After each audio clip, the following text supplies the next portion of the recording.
Welcome to the Two Sons podcast. Happy Tuesday, everybody. Hope all of you guys are having a great week so far. Episode 7, the penultimate episode of Ahsoka. That is your favorite word.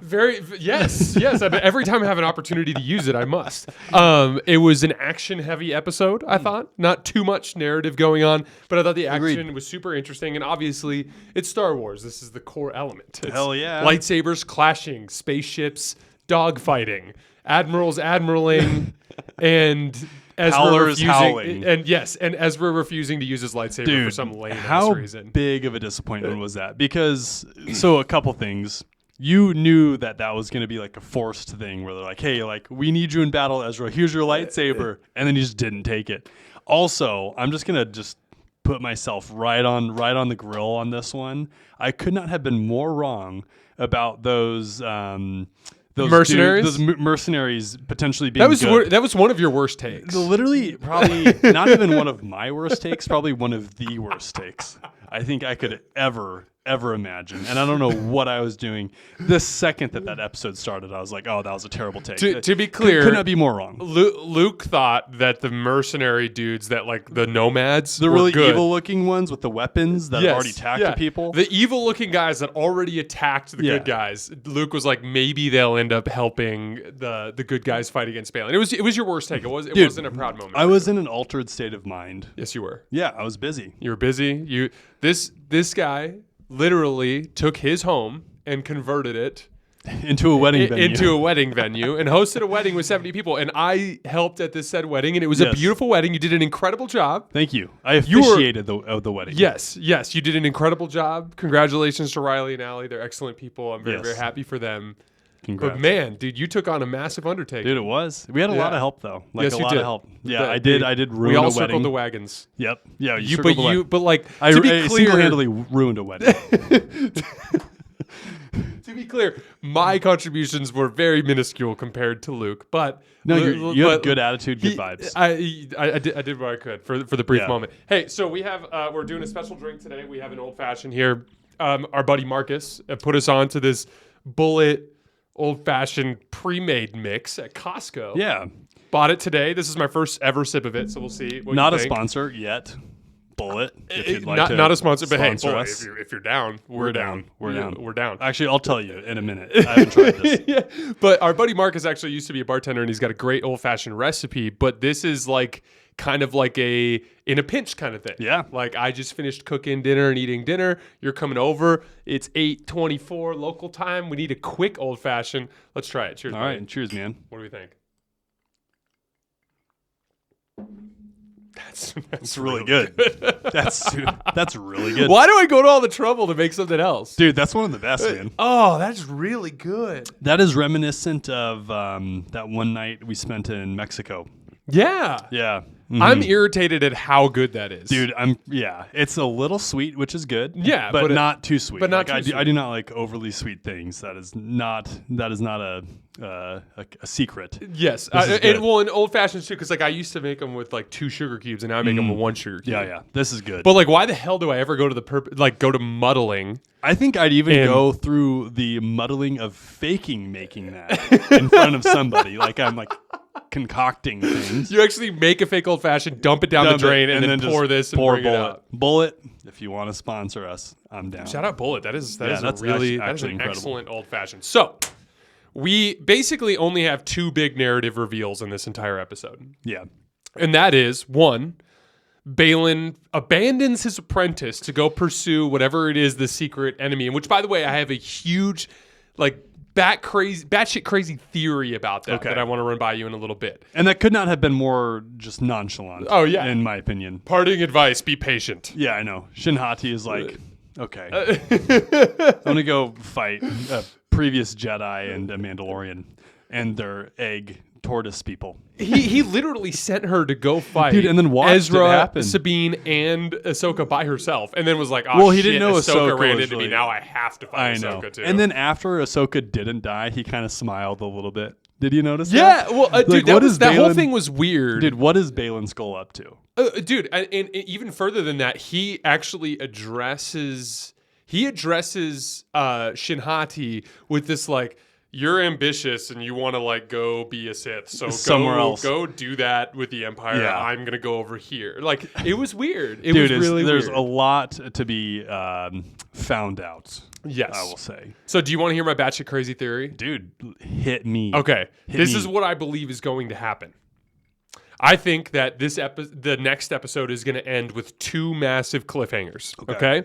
One, all of our main characters returning to the known galaxy. Okay. 2, Baylan's skull encountering and discovering whatever this secret entity is that is scaring the Night Mothers away. Yeah.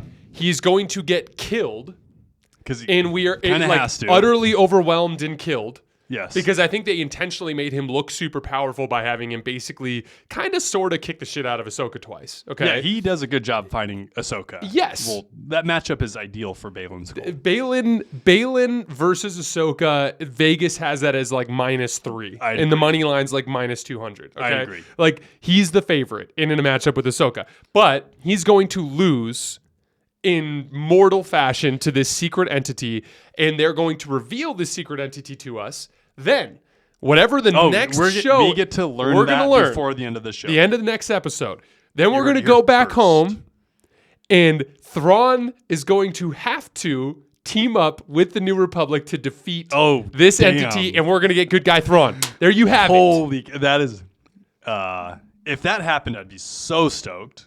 Number 1. Number 2, I think you're batshit crazy, and I love you still. Okay. I don't have a better theory. If that happened, Jay, I'd be so stoked. I can't even tell you how stoked I'd be. But I just don't think we're going to get good guy Thrawn. I just don't think it's in the cards anymore. But, I've given up on that. I tend to agree because we actually get Star Wars released a social media post with Mads Mikkelsen actually or is it Lars Mikkelsen? I think it's Lars Mikkelsen. But whichever one of the Mikkelsen brothers, brethren, cousins, whoever they are, uncle, I don't know what their relationship is. But whatever, the one of the Mikkelsens that happens to be Thrawn, yes, he did an interview and basically talked about Thrawn as a villain. And he straight up talked about what made him an interesting villain and talked about like us understanding his ideology as part of that. And so I look at I look at him as a villain in the grand scheme of things, and there's no doubt that at this current point in time, Thrawn intends to be a villain. Oh, for sure. And he's a Mick asshole right now. He's a big Mick asshole, and he's planning on going back to the galaxy and overturning the existing status quo and order of things, and going potentially starting a war. Exactly, that's casual too. Yeah, like casually starting a war. He's like in league with these Night Sisters. All that shit's good. But I think that at its core, Thrawn does want to protect the Chiss ascendancy, I think, right? Yeah, we know his core values. Exactly. And I think he will protect the Chiss ascendancy. Exactly. And I think he's going to interpret this other threat as something that is a threat to the Chiss ascendancy and feel no choice but to do whatever it takes to save the galaxy. And hopefully this ends with Thrawn not dying, but rather returning to the Chiss ascendancy. That's my crazy batshit theory. Right. I love the idea of having like a top tier Star Wars storyline. They could even they hid Leia behind a droid. Why not hide Luke inside an X-Wing? What do you mean by that? Hide him inside an X-Wing is what I literally mean. Leia played a role in this episode vicariously through C-3PO. Yes. What if Luke played a role in future Star Wars content vicariously through an X-Wing? I see. Okay. And I'm just pointing it out. No, you've got opportunities. Because in theory, why would Luke not participate in this conflict? You're totally right. Well, because he's drinking milk out of a sea creature's udder on a slightly cold, grassy island somewhere. Hopefully that hasn't happened yet.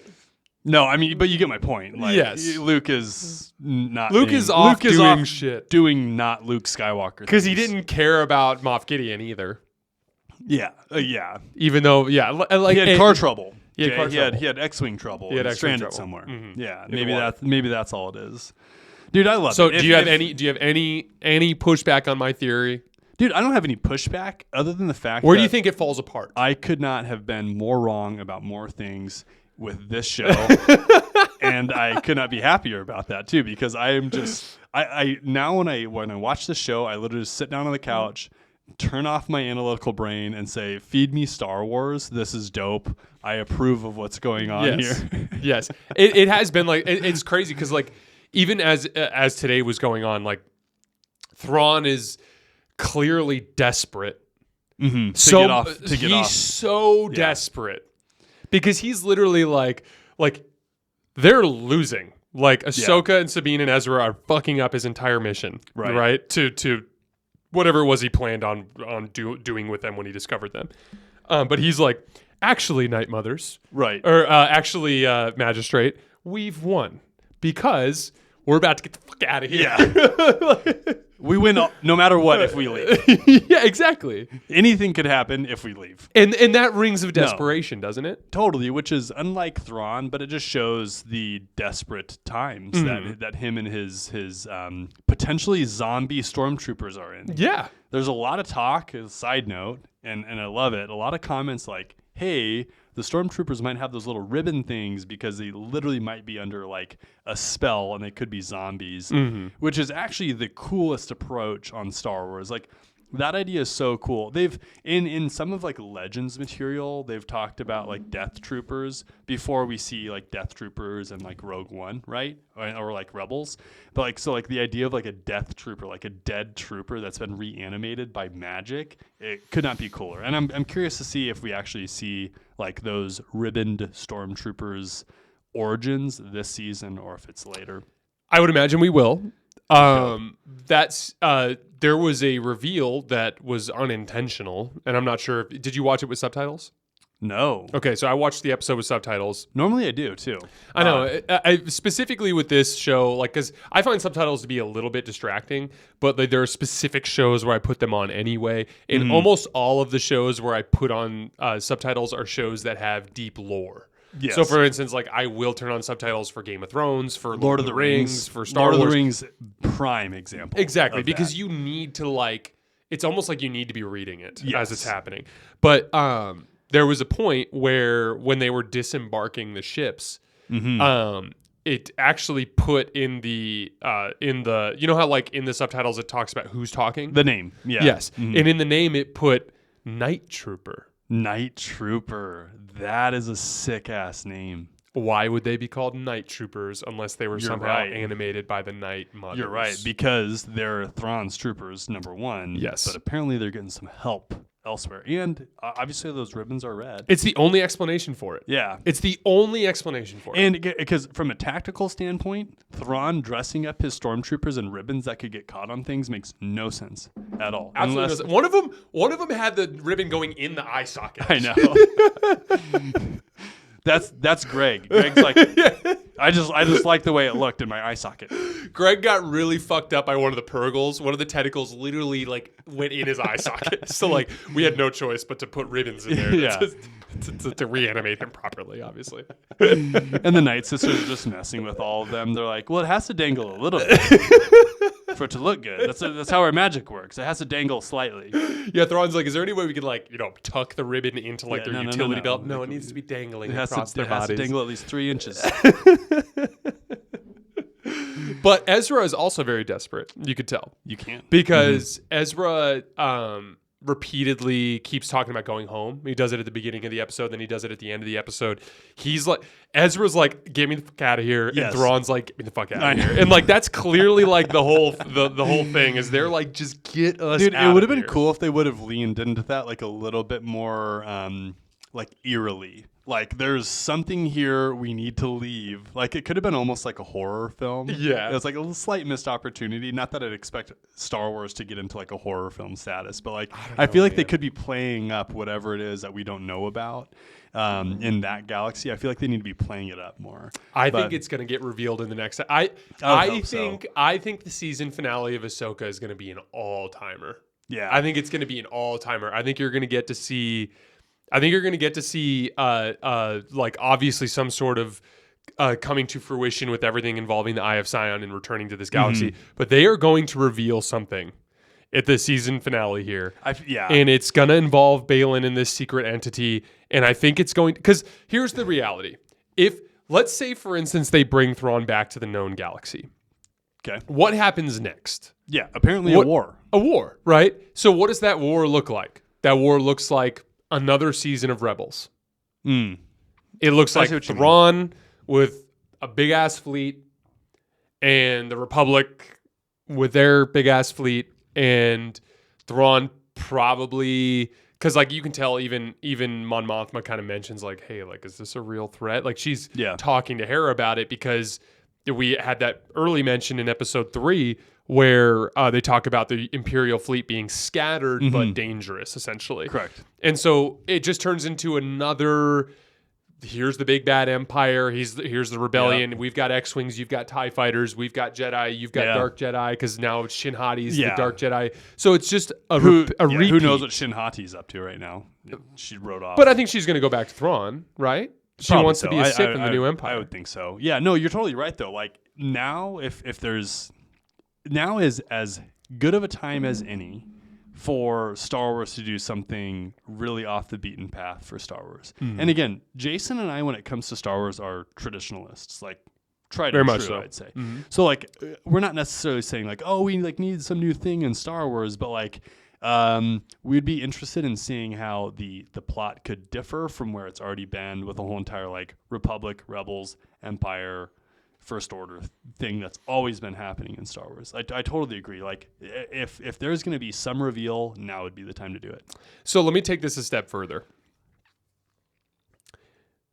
Why would the Lucasfilm Story Group allow Timothy Zahn to write a 6-book series painting Thrawn as a benevolent character? Yeah, I know. Now hold on. Now, step 2. Okay. Why would Dave Filoni build Thrawn up to be this epic antagonist and then build something scarier than him that he's running away from? That's a great opportunity, David. So, like, there's one of two ways to look at that. Okay. Yeah. One, Timothy Zahn went rogue.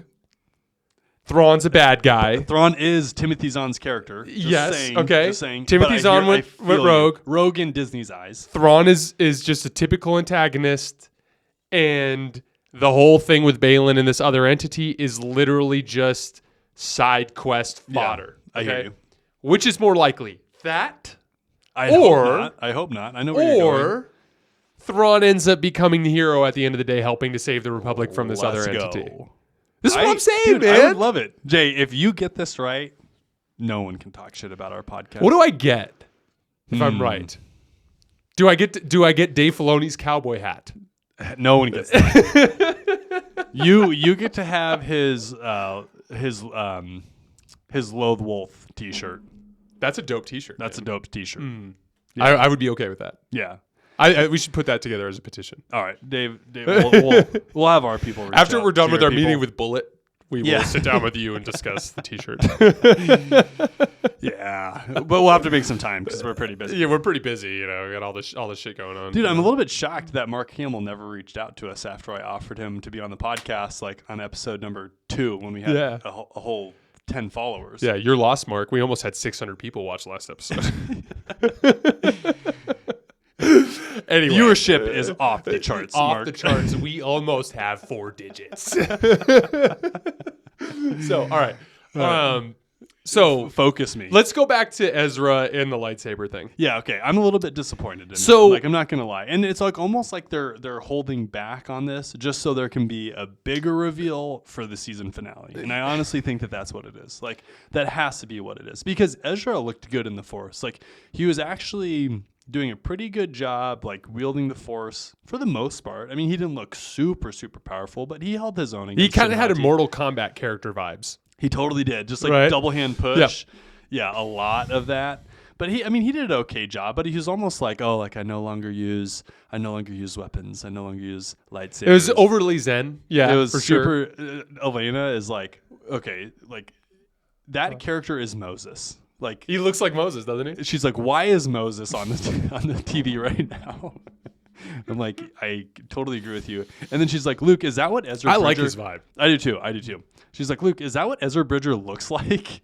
Like, I kind Vaguely, of like. yeah. I mean, if he's been like stranded in some galaxy and grew out his beard. Yeah. What if he left his Phillips One Blade at home? He probably did. Phillips, if you want to sponsor Phillips. by the way. Twitter DMs are open.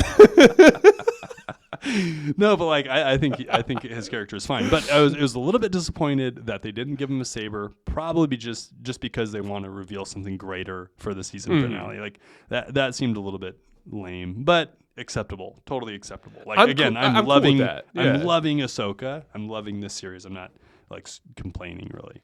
So I thought the scene was funny, like when Sabine's trying to give it, like, here, do your thing. I know. Like, it was funny. Dude, like, it was just like teed up. Yeah. It was like they knew everyone was going to be like expecting it, and then like they just didn't do it. And I thought that was like a really nice touch almost. I think they are strongly trying to set up this whole Sabine versus Shinhati final battle thing. Yeah. That may not even happen in this season, but in an alternative show.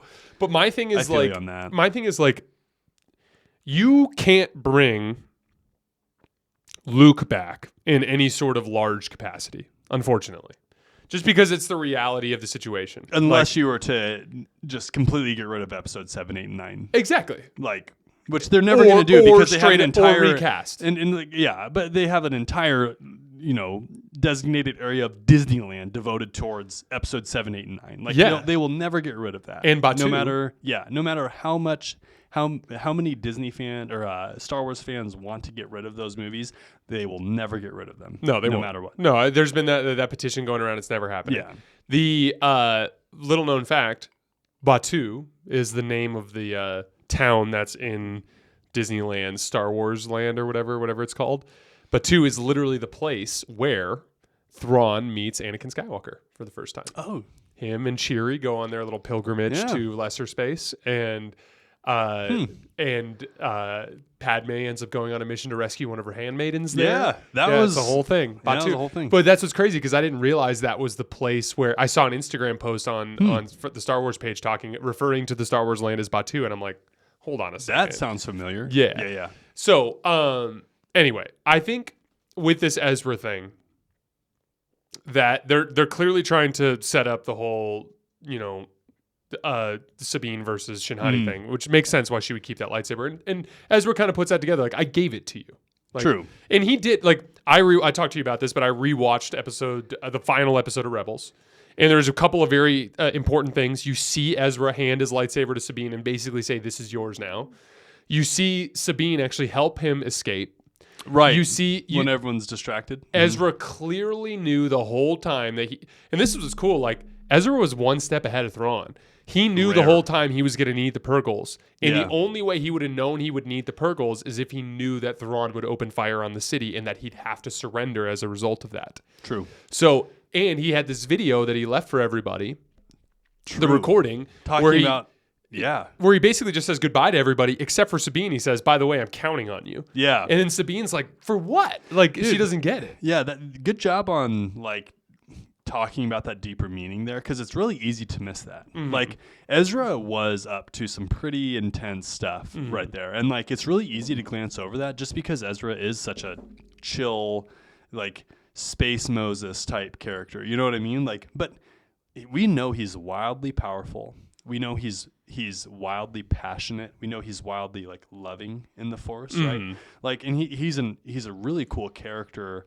And it's going to be super interesting to see like how they portray that, like for this final episode, because I feel like Ezra Bridger, at least in my eyes, like I'm expecting huge things from his character. Like, if he was to have a quiet episode next week, I would be shocked. I'd absolutely be shocked and pretty disappointed. No, I agree. I think you're going to see a lot from him. It's crazy in general to see just the transformation from the beginning of Rebels to the final episode of Rebels. Because in the final episodes of Rebels, he's very Kanan-esque. He's making a massive self-sacrifice. Right. He's even talking and behaving like an adult rather than like a child. Like, it's a totally different vibe you get from Ezra in that sense. And they did such a good job over multiple seasons where they developed Ezra Bridger's character in Rebels. Like, the way that they developed him to make it not be distracting, they did an amazing job. It was like perfect, seamless. Yeah. No, I agree. And so I think that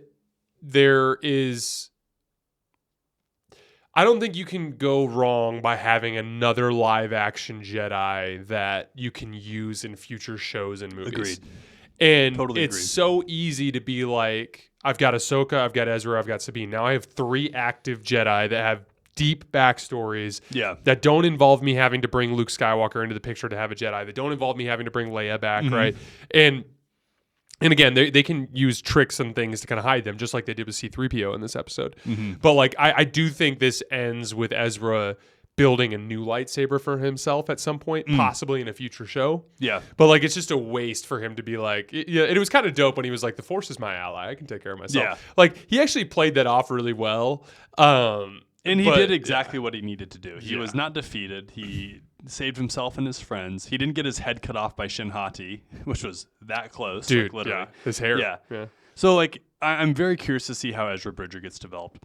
How did you feel about Ahsoka Tano using Anakin Skywalker's like modules to continue to learn from? It was dope. It was so cool. Such a cool example too of like using cinematic tricks to make someone seem younger too, because like the Anakin Skywalker as a hologram, it looks young. He looks like young Anakin Skywalker as a general, right?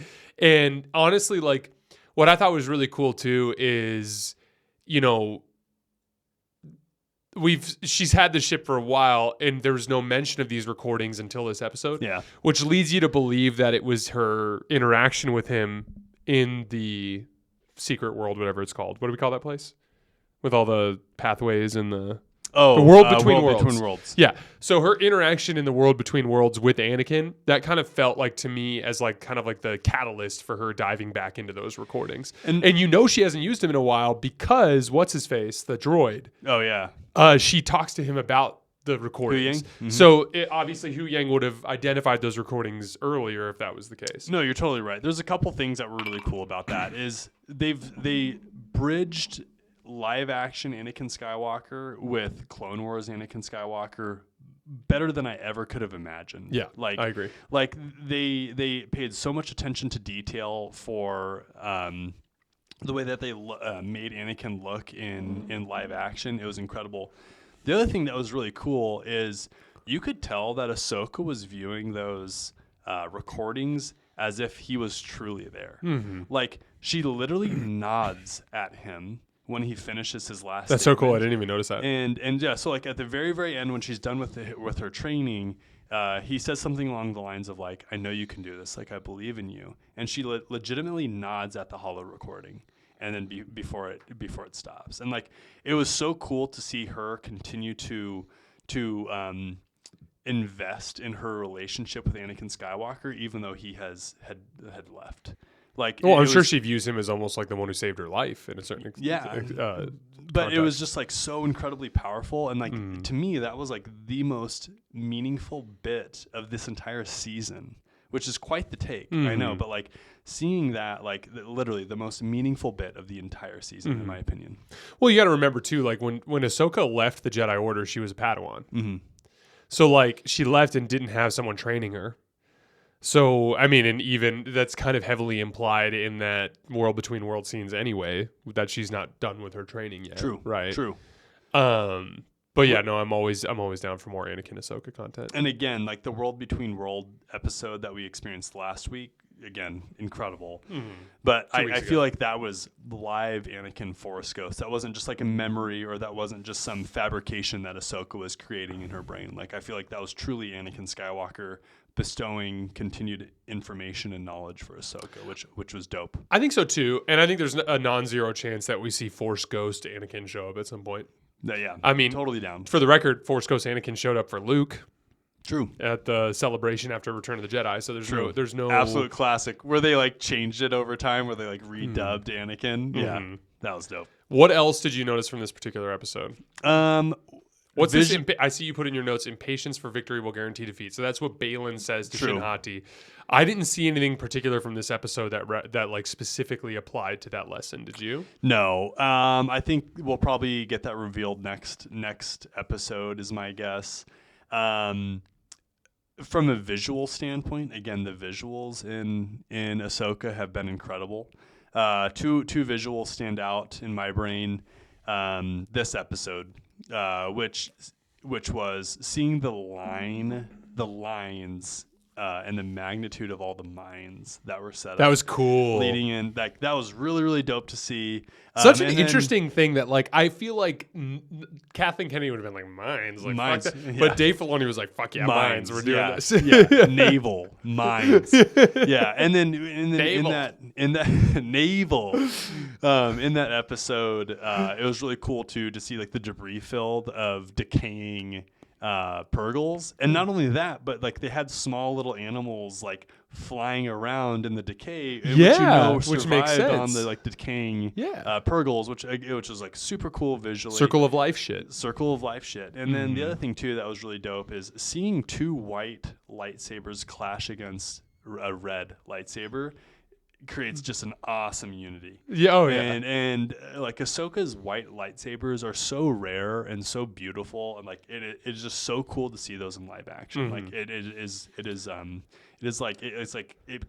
leaves me awestruck almost, like seeing those white lightsabers. The whole Baylan Ahsoka fight was very short, but it was a good one. Dude, the best lightsaber battles are short, man. Those not two, the best, a lot of the best. Those two like threw down. They do. Now Baylan won, I would say. I'd say two. Yeah. Ahsoka literally depended on Hu Yang like flying over them and like releasing flares in order for her to escape. But again, like Baylan has this appreciation for the Jedi still. Like he's super jaded, of course. Like he's like kind of like not a dark Jedi, but he's not quite fully Sith either. And like it's interesting because like she escapes and he smiles. You know, it's like his character is incredible, and it's such a shame. So you're saying Baylan smiled that Ahsoka escaped, right? Yes. Okay, cool. Yeah, and it's such a shame. I need to rewatch that. That it's super subtle. Yeah. But it's such a shame. He did have that back and forth moment where it was almost like he was deciding whether or not he was going to go help Shin or leave. Oh yeah. And then he decided to leave. Did you catch that? Yeah, I caught that too. But it's truly such a shame that Ray, what's his name? Ray Stevenson. What's his actual name in real life? Ray something, but I'm it's a shame that Ray like passed away because the character is so incredible. Like that is like one of the biggest, really good job. That is one of the biggest Star Wars letdowns, is that character will never be able to be developed in the way that it was intended to be developed. Well, and even further, I have a feeling he's going to have a huge role to play is almost like the sacrificial lamb in this next episode. And I don't sacrificial lamb is the wrong word, but like he's going to die to reveal the big villain. I think the real villain of Ahsoka is not Thrawn, in my opinion. It's this entity, and I think that Baylan is the vehicle with which they paint him and describe him and demonstrate him as a powerful Force user, one of the most powerful Force users in the galaxy, and I think he's going to get his lunch eaten by whatever this being is or this entity is. Which again, like there's always been subtle Game of Thrones vibes, and that would be so Game of Thrones. We have this absolute mountain of a man, badass in the Force, like ready to join Legion with some unknown entity, and then they just kill him. Oh yeah, like that would be so Game of Thrones. It's like kind of like the White Walkers are kind of a perfect example of this kind of context because like it you have to watch this damn show. I'm so mad at you that you haven't watched this damn show. We need to do a whole series of like a Game of Thrones rewatch, and I need to just rope you into it because it's so good. Yeah, it's been a few years since I've rewatched it, and it's such an incredible story. And it's a perfect example of this because like the show starts. You've seen most of season 1. The show starts with like painting this like kind of conflict between the Starks and the Lannisters, and the Starks are like the good guys and the Lannisters are like the bad guys, and the Starks operate with a moral compass and the Lannisters don't, and there's all this stuff, and then there's these other factions, and there's this basically like this massive civil war taking place, but it's like really everyone's fucked because there's a bigger threat. The winter's coming. Dude, another Game of Thrones a little nugget thrown in there. Yeah. Well, and that to me is like what makes this so compelling is like it's something different that we don't know. Yeah. Like cuz like it can't be another like our fleet's the biggest and we're going to blow you up. It and can't we have be that guns again. strapped on the bottom of each. Yes. Vaguely phallic guns that are just going to just fuck shit up, Like it just does. It can't keep being like that. So I'm down for something different. Was there anything else from this episode? The Senate. We need to talk about let's talk about it. We need to talk about politics. So it's frustrating to watch those scenes with Senator Ziono, I think is how you say his name. You mean the magistrate's buddy? You mean Thrawn's ally? Ziono? Yeah, he's got to be. It's pretty Thrawn's- obvious, yeah. right?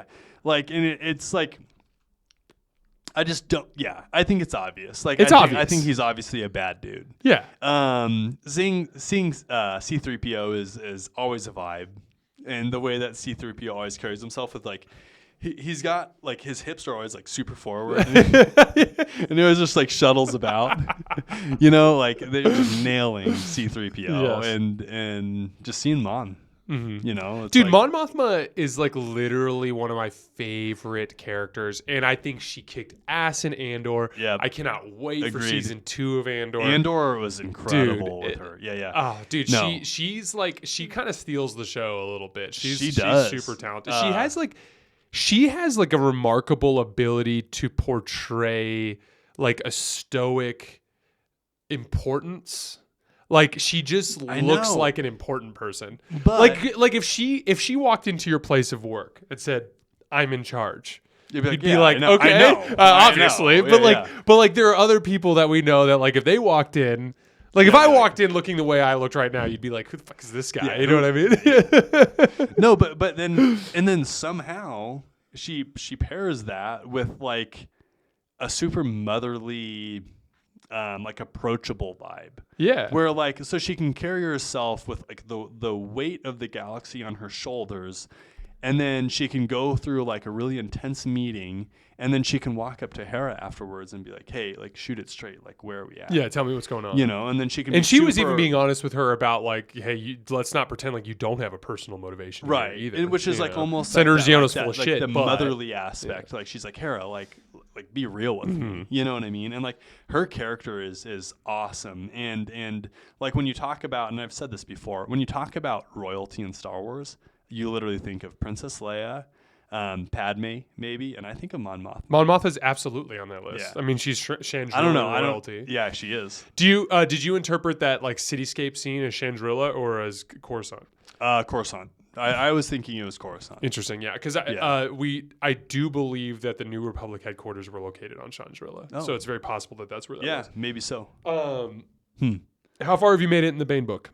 So he just went out into the Valley of what's it called? The Dark Lords Yeah, the Valley of the Dark on Lords.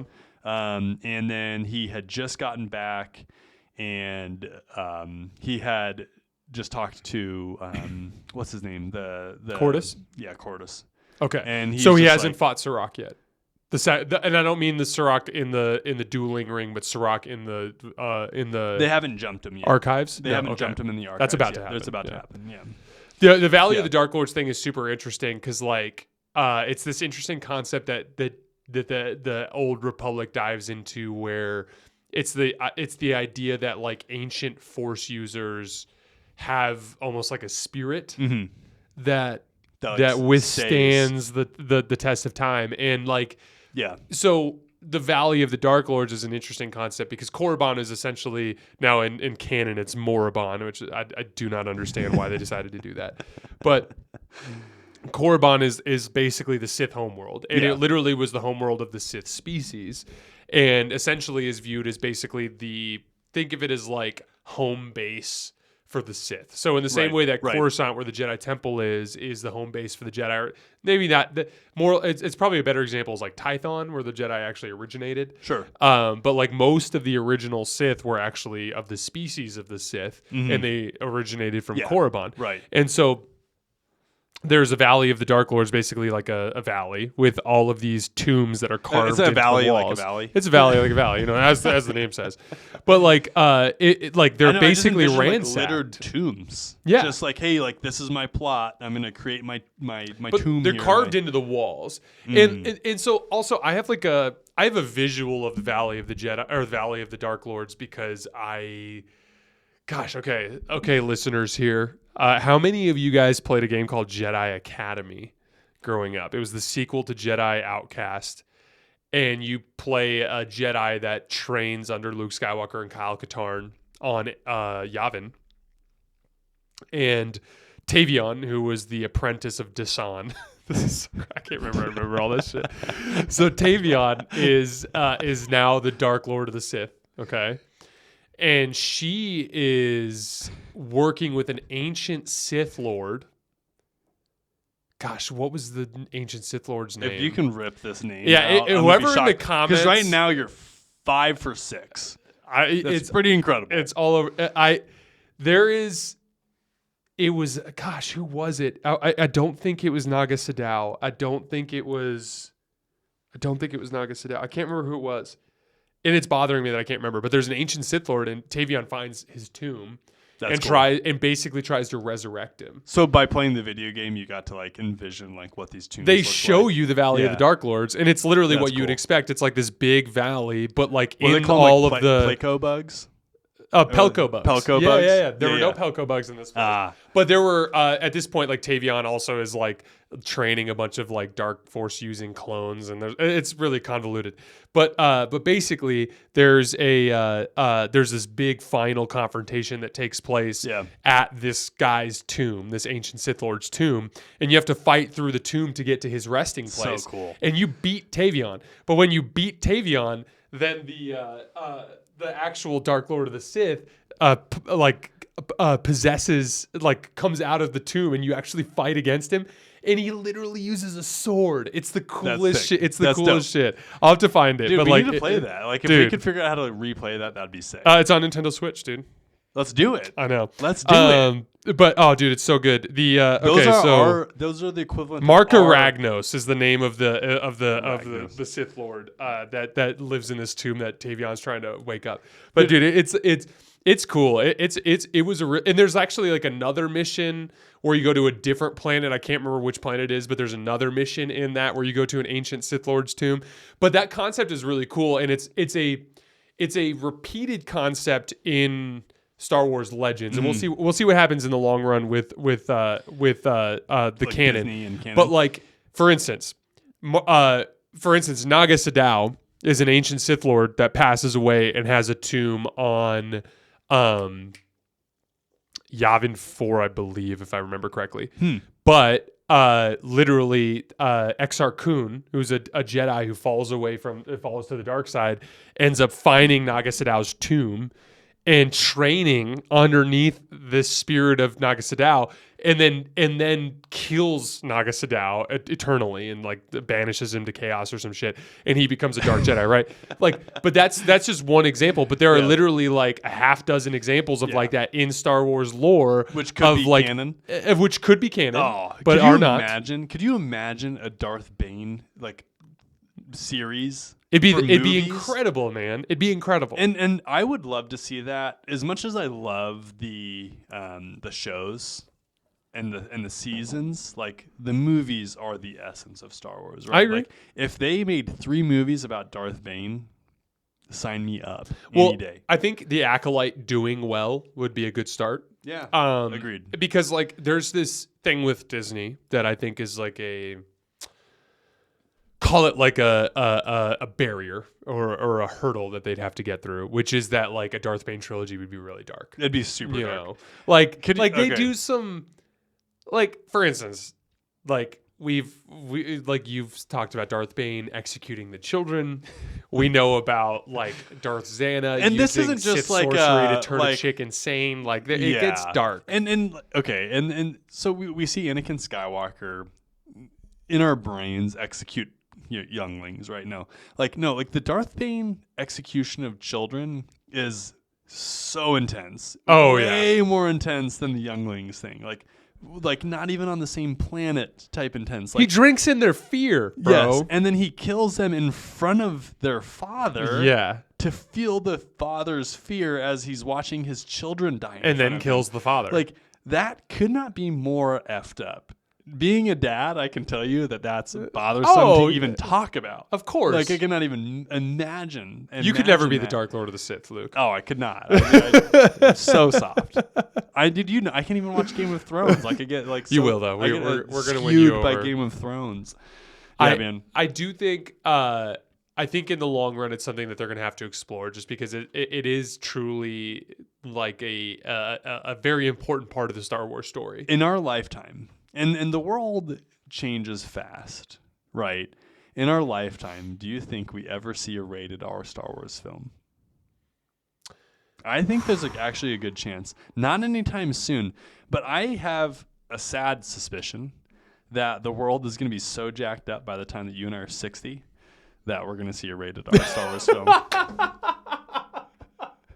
This is like a whole other conversation. I know, dude. Like, we are getting deep. This is late night chat with Jason and Luke. Star Wars. I think that I think that at a certain point, it's very possible too that Disney, in and of itself as an entity, breaks into pieces. Yeah, and they sell Star Wars. And it's possible. totally agree. I mean, I think it's very possible they sell ESPN. I think it's very possible they sell Star Wars. It's like, who knows what's going to happen in the long run.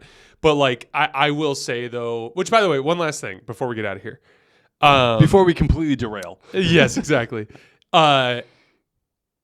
So we know from the Thrawn books that Thrawn has had 2 significant major interactions with Anakin Skywalker. Correct. One literally with Anakin Skywalker when he was working with the Chiss, and one as Admiral Thrawn, Grand Admiral Thrawn, working with Darth Vader to solve the Batuu incident, right? Yes. So, which basically involved the Grisk invading the galaxy and kidnapping some Skywalkers, right? Yep.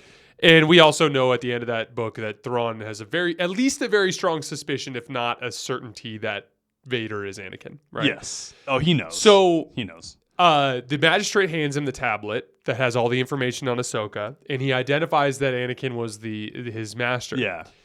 And I was super glued in on that scene because I'm like, what is he going to drop? Too. And it was pretty pedestrian. All he said was basically like, oh, well, he could be unpredictable and dangerous. That's basically what he says. Now, I think that they're deliberately saving his long-form take on Anakin for a face-to-face conversation with Ahsoka. And I think that's probably going to be what ends up happening. But I did think that was a super interesting scene. Did that go as you expected, or were you expecting something different? I agree.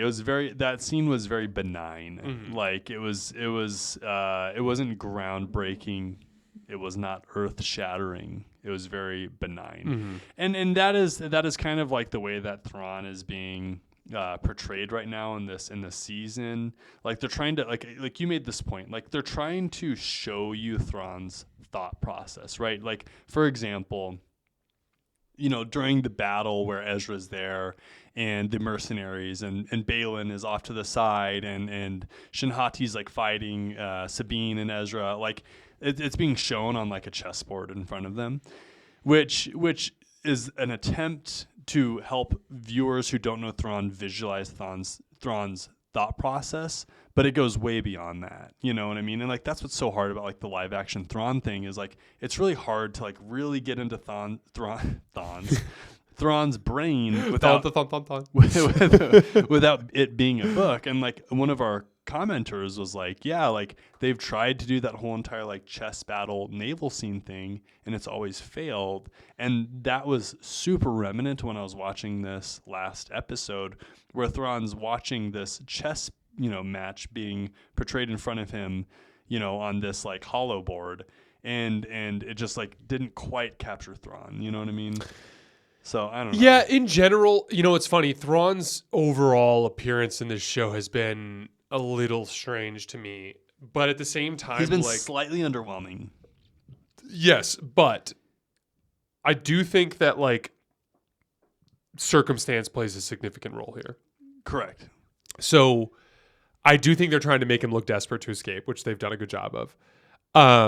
Also, like Thrawn is at his best navigating a strategic naval like shipboard, right? And right now, like the Chimera is basically docked and undergoing a cargo transfer. True. So like he doesn't have much opportunity to really demonstrate what makes Thrawn. And truly, this is a side game for him. Yeah. His actual game is to download all of the ship onto the Chimera and to get the hell out of there. Yeah. He's on an literally escape a mission. Side game. Yeah. This is a side game. And like I would argue that each of the last 2 episodes, and we talked about this, like each of the last 2 episodes have almost felt like forcing Thrawn content in a certain way. And this series, when it's all said and done, really isn't about Thrawn. Like it's about the rescue of Ezra. It's about Baylan and his discovery of this other entity, Yeah. right? I feel you. And then it's like Thrawn returning to And the it's galaxy. the development of Ahsoka Tano. And it's the development Who's now one of the most developed characters in all of Star Wars. Exactly. And Yeah. so I would argue that, that's actually a really good point. Like Ahsoka's been on screen as much as any character at this point. More so. Yeah.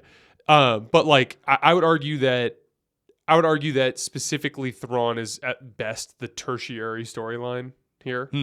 So point. like I don't think it's fair to properly judge the Thrawn experience until we get further down the line. Agreed. Yeah. Agreed. Did you have anything else you wanted to hit on tonight? That's it, man. All right, guys. Good As episode. always, we sincerely appreciate you guys supporting the show. Don't forget to subscribe. We thank you all who have supported us over the course of the season and have Truly, thank commented. We will be back next Tuesday for the season finale and hopefully for a lot more after that. We appreciate you guys, and we'll see you then. Thanks a lot.